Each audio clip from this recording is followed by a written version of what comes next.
Welcome, brothers and sisters, to Mormon Movie Reviews, where LDS movie lovers belong. My name is D-Days, and today is October 25th, 2022. This is episode 44, and we will be reviewing Where No Flag Burns, 1969, with a running time of 18 minutes. Your synopsis. During the nationwide campus disorders of the late 1960s and early 1970s, BYU students maintained their composure and conformed to the standards set by the church and the university rather than to those of the militants of the day. The well-dressed students in this 1969 candid photograph are what the U.S. News and Report was talking about in its January 20th, 1969 edition. It's a different kind of university here at Brigham Young, a private school with nearly 24,000 students on campus. At a time when students everywhere seem to be on the warpath, Brigham Young University is undisturbed. It has never had a serious demonstration. There are no hippies here. Everybody dresses up to go to class. Beards are a rarity and you don't see any miniskirts. There's no smoking on campus. Rules against drinking include not only alcohol, but even tea and coffee. The reason Brigham Young is different is that it was run by the Church of Jesus Christ of Latter-day-Saints, known as the Mormons, and conforms to church policies. 95% of BYU students and 99% of its faculty and staff are Mormons. The discipline of their religion affects almost every aspect of the university. On several college campuses, subversive activity, rioting, and destruction of university property have taken place. If you want to get in touch with me, I'm at mormonmoviereviews@gmail.com.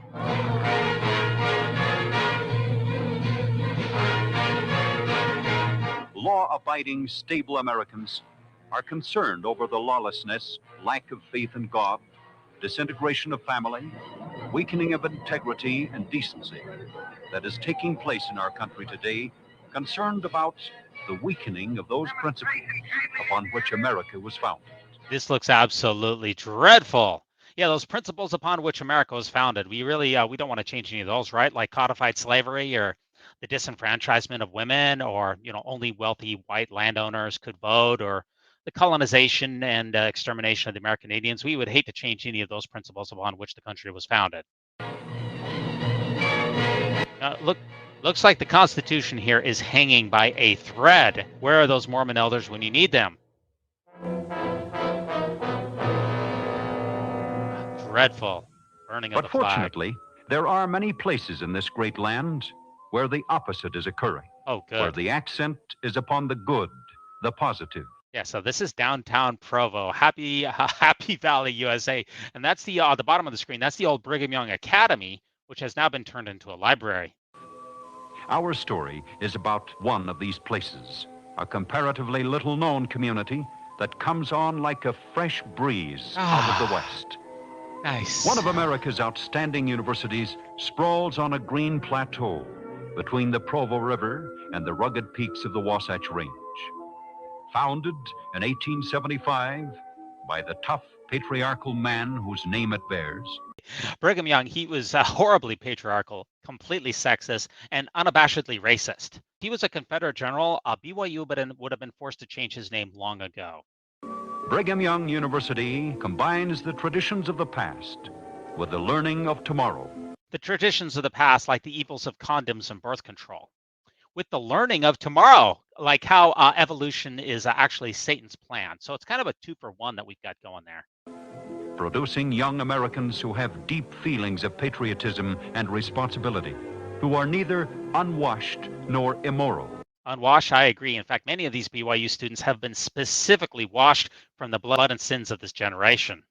Who don't seek to escape reality by fanciful trips on mind-warping drugs. Who worship God above materialism. Who still believe America is worth fighting for. From 1969, right? This Vietnam War is very strong here. They're showing BYU ROTC cadets here. BYU Army ROTC was founded in 1968, just a year prior to this film, although the Air Force ROTC, it's been around on campus since the 1950s. Now, the first course of instruction for the Army ROTC was in 1969 spring term with faculty and staff of 4 officers and 2 enlisted men. In its early years, the BYU Army ROTC program had the highest enrollment outside of Texas A&M University. I am a graduate of the BYU ROTC program. And who believe that the great free enterprise system upon which this country was founded is still the best answer to the social ills that beset mankind. Visitors to BYU are startled by the clean-cut look of the student body Hashtag white and delightsome. and by the pure air of Americanism that pervades the campus. In the ASB courtyard, the American flag is raised every morning at 7:30 a.m. and lowered every evening at 5:30. The national anthem is played throughout campus, and etiquette indicates that all should stop, face, and give attention. This is the America that can be, the hope of the future. My wife also attended BYU ROTC, and she participated in that flag ceremony many times. This is Brigham Young University, one of the largest private universities in the nation. That is true. I was a student there for almost 7 years, and I taught there for many years thereafter. So I guess you've come to the right place if you want someone to review this film. Dedicated to the concept of free enterprise, BYU has refused millions in government handouts, and yet has purposely kept its tuition rates far below the national average in order to provide education for as many as possible. Just as long as they aren't black, gay, or trans, right? I laugh about that, but I'm thinking about that President Wilkinson, who we're about to meet in the film here. He said, nor do we intend to admit to our campus any homosexuals. If any of you have this tendency and have not completely abandoned it, may I suggest that you leave the university immediately after this assembly. We do not want others on this campus to be contaminated by your presence. Yeah, so Operated by the Church of Jesus Christ of Latter-day Saints, the university receives financial support from the church, making this low tuition possible. Unfortunately, however, tuition covers only about 1/3 of the amount necessary to educate each student, and thus the university must develop sources of additional funds. I think he's specifically here referring to tithing. Looking at this from a 2020 lens, Canada is one of the few countries that requires all charities and religious organizations to have full disclosure of their finances. And we've come to find out from various Canadian reports in this last year that a huge portion of the Canadian tithes actually go to BYU. I don't know if that's for tax purposes or what the reason behind that is, but yes, BYU is heavily subsidized by tithing, and specifically Canadian tithing. I don't know if that was the case during this particular time frame, but it is now. Here's our first look there at Ernest Wilkinson. He was a president of BYU for 2 decades. He was replaced by Dallin H. Oaks in 1971. And during his presidency, the student body increased 6 times to over 25,000 students. The number of colleges at the university increased from 5 to 13. The number of faculty members, I think, increased from somewhere around 800 to, I want to say, around 3,200. Not exactly sure about that. Yes, he was an academic administrator, lawyer, and prominent figure. Yep, go figure. He's a lawyer. The church loves to put the lawyers into these high positions, right?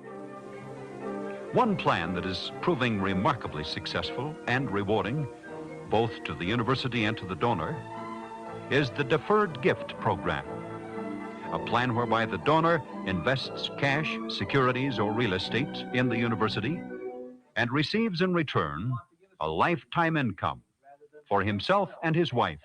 And his wife, or wives. I mean, this is BYU. This is BYU, right?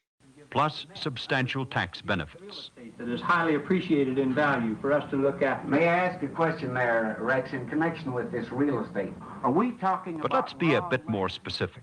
Let's take the true case of Willard Wright, Idaho dairy farmer. Here's a man who has worked hard all his life. His hands are calloused from milking hundreds of cows long before milking machines were invented. His wife, Ella, has worked right alongside Willard, helping to build a modern, successful dairy business, which now, as they enter their early 70s, has a net asset value of approximately $300,000. But now, Willard and Ella are tired. They'd like to spend their remaining years free from the responsibility of the ever-present necessity of milking a large number of cows night and morning.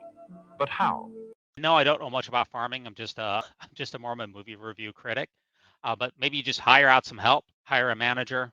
You know, you become the owner, the manager takes over, you hire some help, you turn it over to someone else. You're still generating income from it, but I don't. Seems kind of simple to me. I may be ignorant of farming, though. In a way, they're trapped. If they sell their valuable property outright, the capital gain tax will take a large part of their hard-earned profit gained from a lifetime of thrift and industry. Yeah, we wouldn't want to see a large portion of their profits taken away to some other company. I don't think that a lifetime of tithing did them any favors in that regard either, right?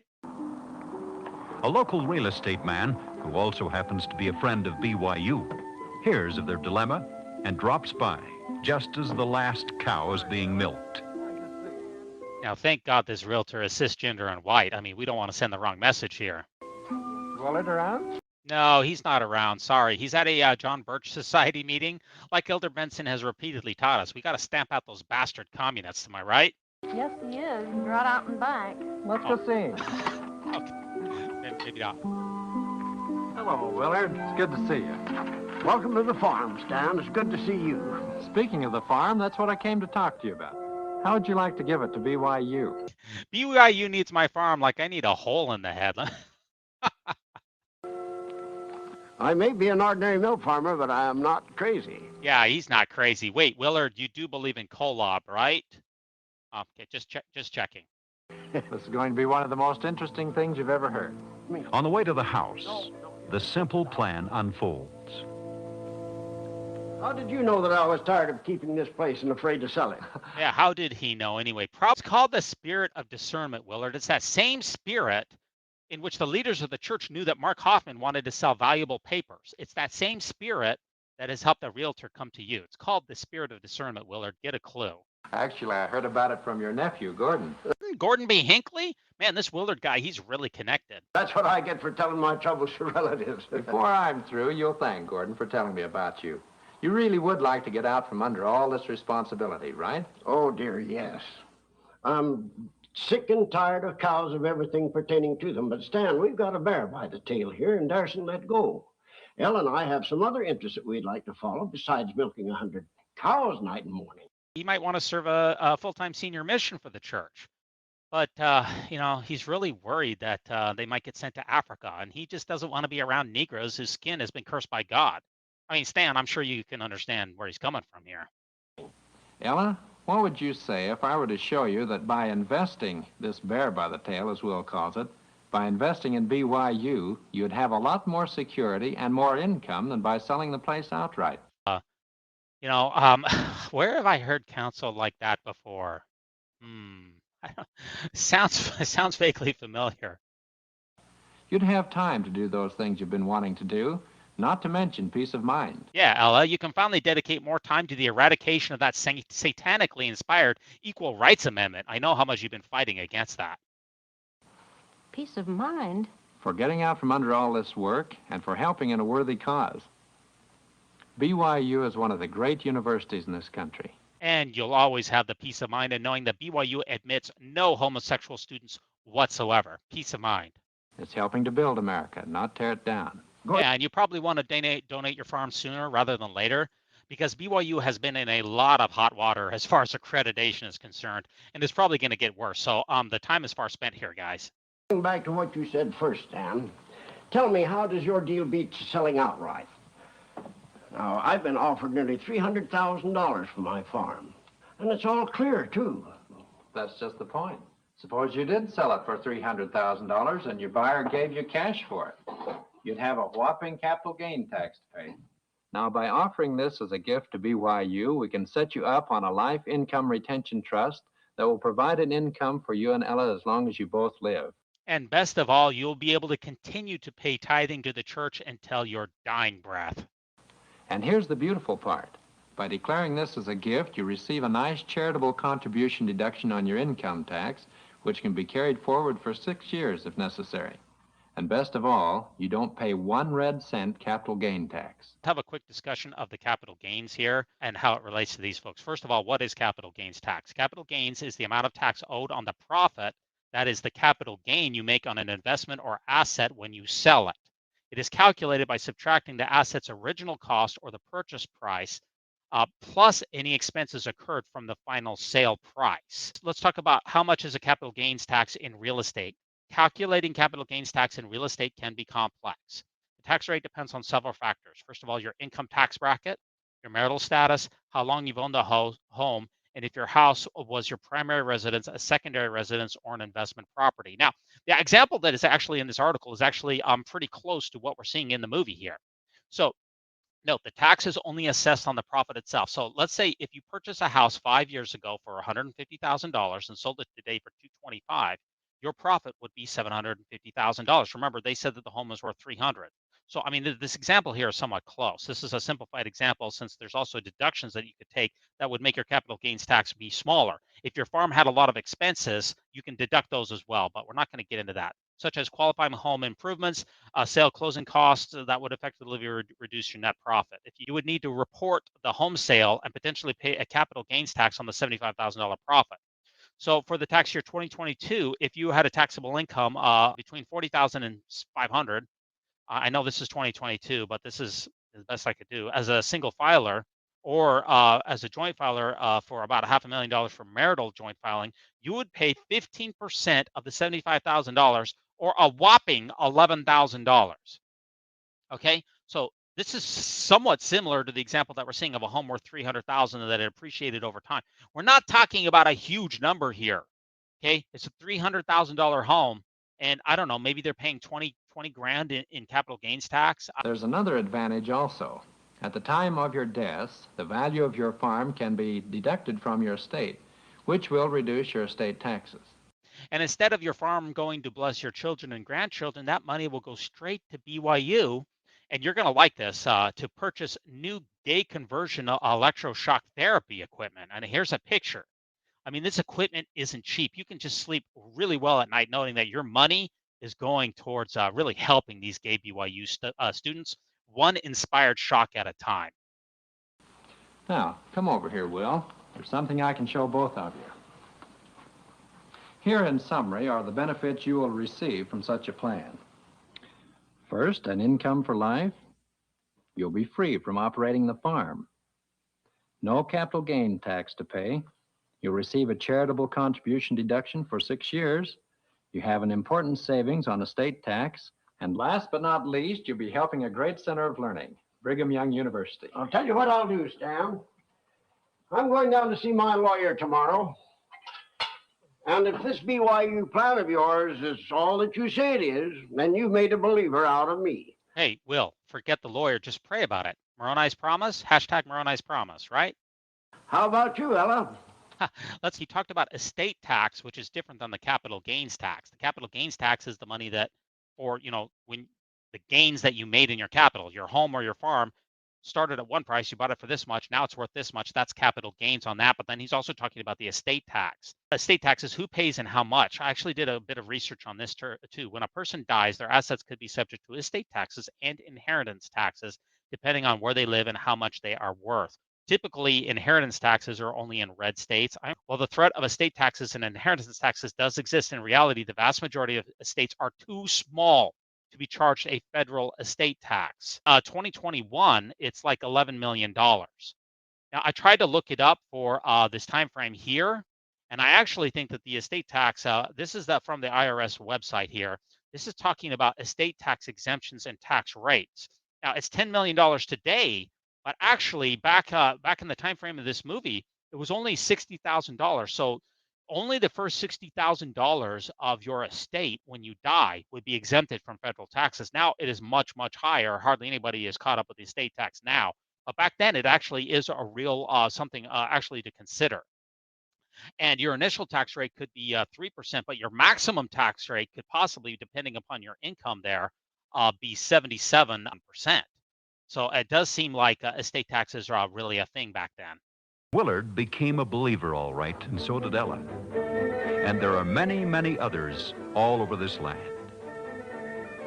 People like, well, let's take the true case of Edmund Steed. Now, Ed's an idealist. He believes in young people and in America. And Mr. Steed has an eternal hatred for gays and communists. So this should be a really good partnership here. Years ago, Ed took a flyer on some life insurance stock, and at the time, he didn't lay out much money, only $15,000 for 1,000 shares. This same stock, which he purchased at a low base price of $15 a share, has gone up to $100 a share, for a total value of $100,000. Okay, so he bought it for $15,000. Now it's valued at $100,000, so he's up $85,000. Are you tracking? Well, I'd like to sell this stuff and diversify into something else. But, George, I'm scared. You know, taxes. Ed, what do you know about BYU? Oh, BYU? It's funny that you mentioned that. I've been watching the Black Menaces on TikTok, and what I've seen is not good. Let me just say that. BYU? Well, I know they've got a good sports program. They've got a great track team this year, but... Let's step into the back office. I think I've got something you'll be very interested in. Yeah, I think he's going back there to show him the original salamander love letter. Good stuff. Say the stock is worth $100,000. You paid $15,000 for it. Now, if you to sell the stock outright, you would have to pay a 25% capital gain tax.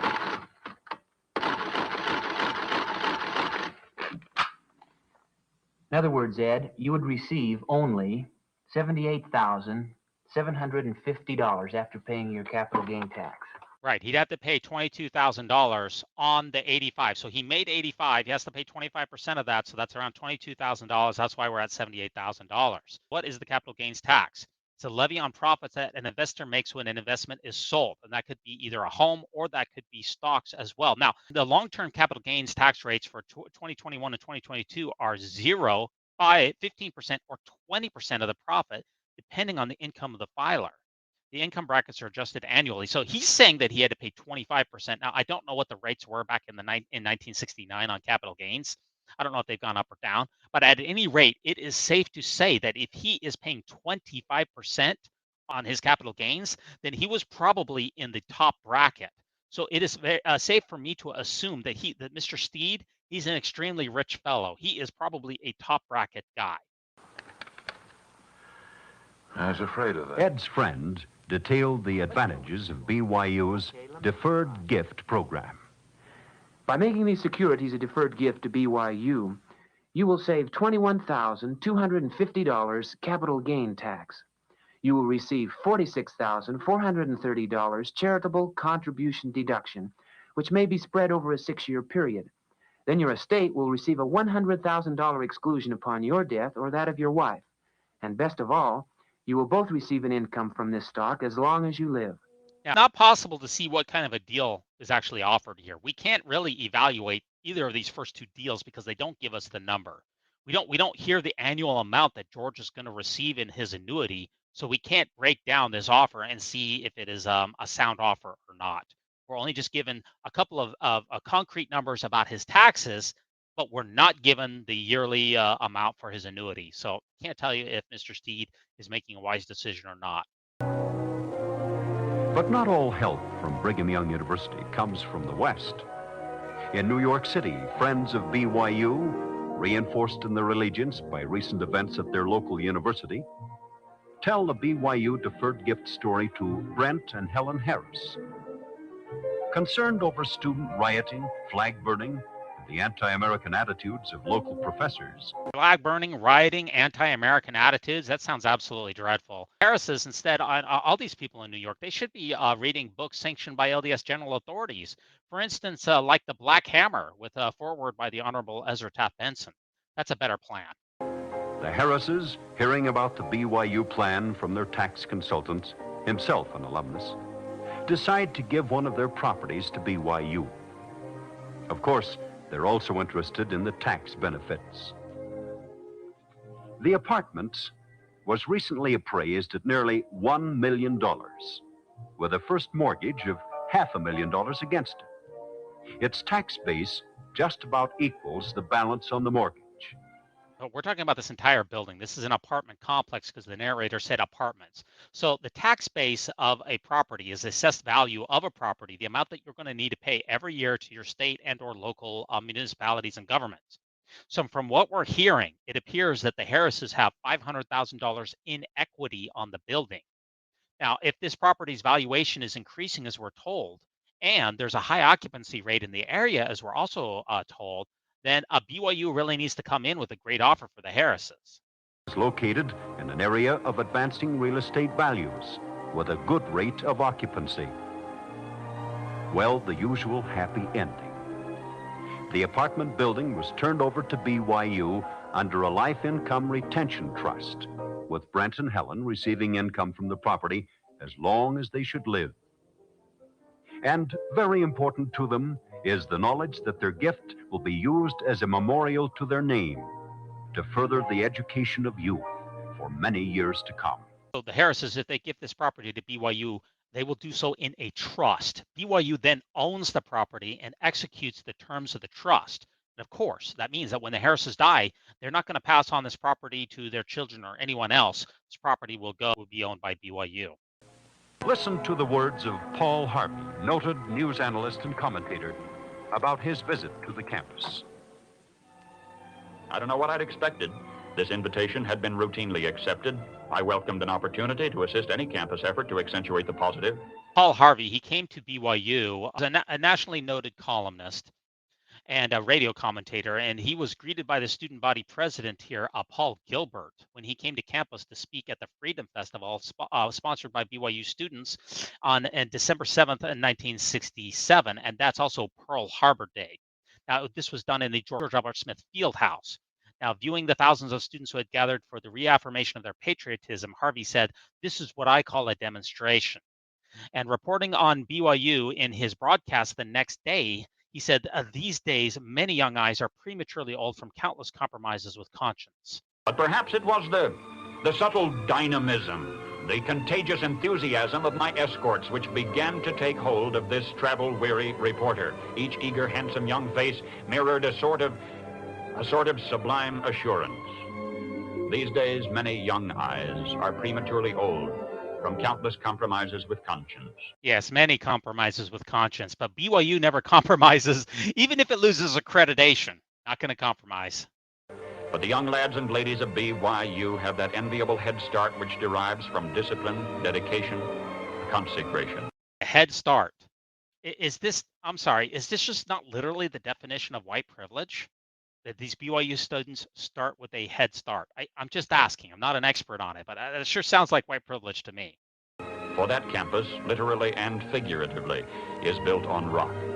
Brigham Young U, Mormon Church related, accepts no federal handouts, and so the prerogatives of administration remain entirely with the university's administrators. President Wilkinson prescribes propriety. He was extremely interested, for instance, in monitoring BYU faculty tithing payments. Not only that, but whether people attended church. He really delved very deeply into the personal lives of not only his students, but also the faculty members by asking Salt Lake City for a list of all the faculty members and how much tithing they paid, and then comparing it against their salaries. He could determine if they were a full tithe payer or not. I don't know how to say it another way. He was a very intrusive president. And practices it. The code of conduct to which every prospective faculty member and student must agree states very specifically those things which the school stands for. And he's talking about the BYU honor code here. Wilkinson, he derided specifically go-go girls and pseudo-sophisticated friends and surfers, announcing that women at BYU should not wear slacks in academic or administrative meetings. He tells students in the fall address, "We do not want any on our campus who are beetles, beatniks, or buzzards. We have on this campus scientists who are specialists in the control of these insects, beetles, and beatniks. Usually we use chemical or biological control measures, but often we just step on them to exterminate them. For biological specimens like students, we usually send them to the dean of students for that same kind of treatment." And those things it will not stand for. And those things include any kind of dope, drinking, smoking, or conduct unbecoming a Christian. Yes, we don't want any conduct that's unbecoming of a Christian, like interracial dating, or wearing sandals to class, or being black. Rigid discipline of school-agers, some protest, causes mental problems, ranging from introversion to suicide. The contrary has been proved true at BYU. This is an absolutely outrageous statement that has not aged well. The disciplining of gay and trans students in particular has led to mental health issues, self-harm, and suicides. The so-called disciplining of LGBTQ students at BYU has always been a problem and still is. This is in direct contrast to what Mr. Harvey has claimed. Judged by its fruits, even judged by those clear-eyed, happy faces. This because the undergraduates don't flounder around trying to discover right from wrong. That's been done for them. So when the prophet speaks, the thinking is over, right? The students have, they know what is right and wrong because it's been done for them by prophets, seers, and revelators. That's how these students can easily recognize the satanic temptations of coffee and tea, and why women can't wear slacks on campus, and how they know that black persons and American Indian skins, that they've been cursed by God, and how these students know that hiring female seminary teachers with kids is contrary to the will of heaven, so it is never done. When you abdicate your moral authority to an organization, you really hope and pray that that organization get things right. Has BYU done that? By the trials and errors of generations past, they don't have to relearn. They are taught by precept and example. Yeah, and then those examples and precepts are later disavowed as just merely theories. I know, Mr. Harvey. It's all very confusing. Just remember this: yesterday's prophet is today's heretic. Hey, this is the BYU fight song.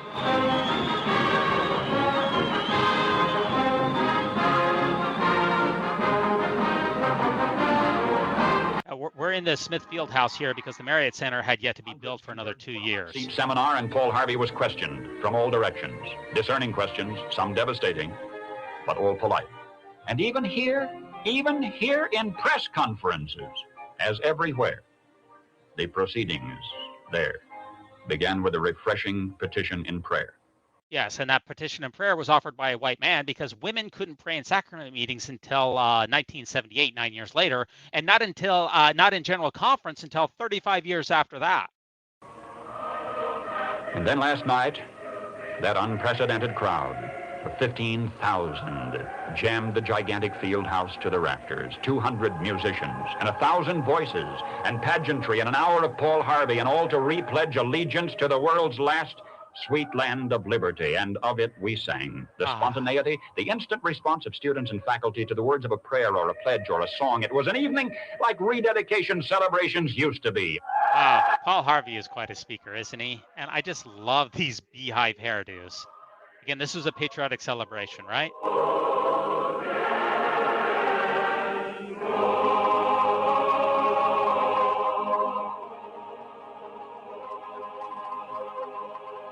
Nice, nice. Americans, congratulations. This is what I call a demonstration. This is contrasting what we saw at the beginning of the film, where demonstrators, in particular on college campuses and really across the nation, they're demonstrating for civil rights, especially trying to, end segregation, and Jim Crow laws and all the rest of that. It didn't happen at BYU. People are protesting the Equal Rights Amendment, which was absolutely squashed by the church. They want equal rights for women. That doesn't happen at BYU. They want to end the really brutal war in Vietnam. Not going to see that either. Trying to demonstrate and protest for gay rights. All of those things, they're not tolerated at BYU. They are squashed like a bug under the heel of President Wilkinson.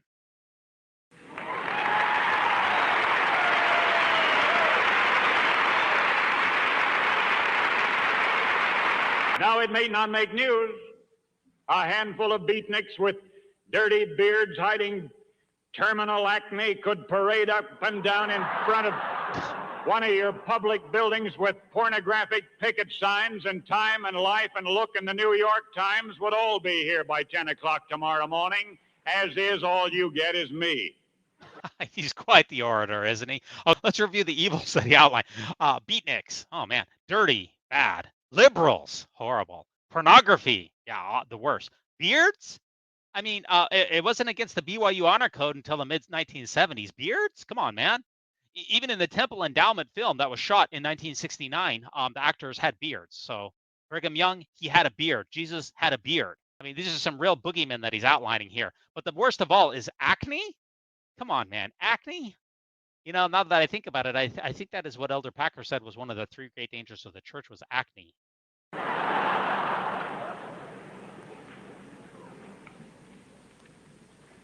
You hear Governor Reagan's definition of those hippie types? Governor says he wears his hair like Tarzan, acts like Jane, and smells like Cheetah.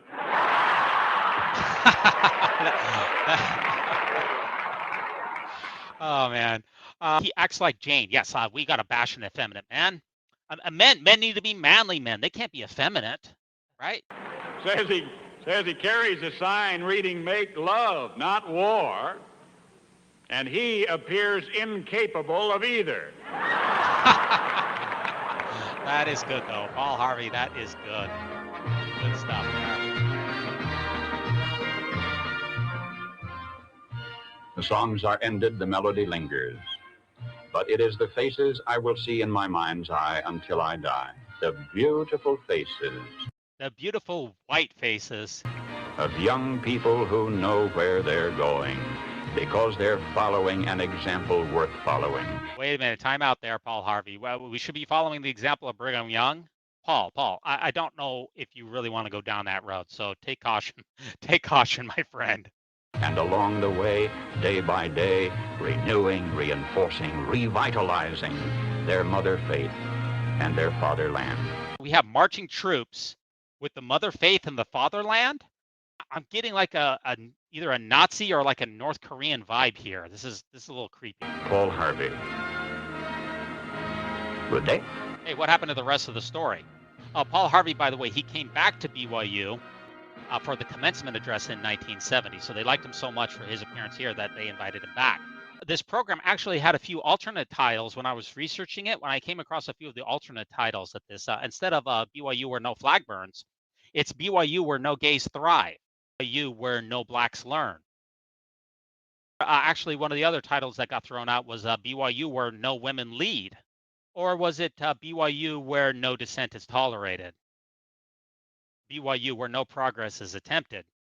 He talks a lot about BYU refusing handouts. Now, I could not find that information because BYU takes in, I don't know if you want to call them a handout or what, but it's a financial assistance from the federal government. I don't know when they started receiving that, but they certainly receive, all three BYU campuses receive a great deal of money today. So BYU Hawaii gets from Pell Grants $4 million and then other loans. BYU in total takes in just in federal student loans, Pell Grant and aid awarded to the students, $240,000 per year. And a total in BYU from all of the schools, it could be as much as $300,000 or more per year. BYU takes in a lot of federal funds nowadays. I can't say if that was the case during this film, but they certainly do now. Now, before I let you go, I want to review a couple of the comments from this film, which I think are very interesting. This is one of my favorite episodes that you have uploaded. I was bummed when it got pulled down. Thanks for posting it again. And Hard to Find Mormon Video says that it was probably flagged by the algorithms because there's potential hate speech and violence. Somebody said this is an odd mix of hilarity and absolute outrage. I can sympathize with that. And I think that the scriptwriter forgot that protest was one of the principles that this country was founded on. Now, some final thoughts here for you. The film is supposed to show the contrast between many institutions of higher education in the 1960s, in which students wanted to tear down racism, challenge white privilege and upend patriarchy, and eliminate hate for homosexuals, with BYU, where it would take another generation to even begin to address those issues, and where LGBTQ is still a huge issue. Now, thanks so much for joining me for this film review. I really appreciate that. Please like, subscribe, and leave a comment. And join us next time for another episode of the Mormon Movie Reviews, where LDS movie lovers belong, in which we will review The Bridge. So long.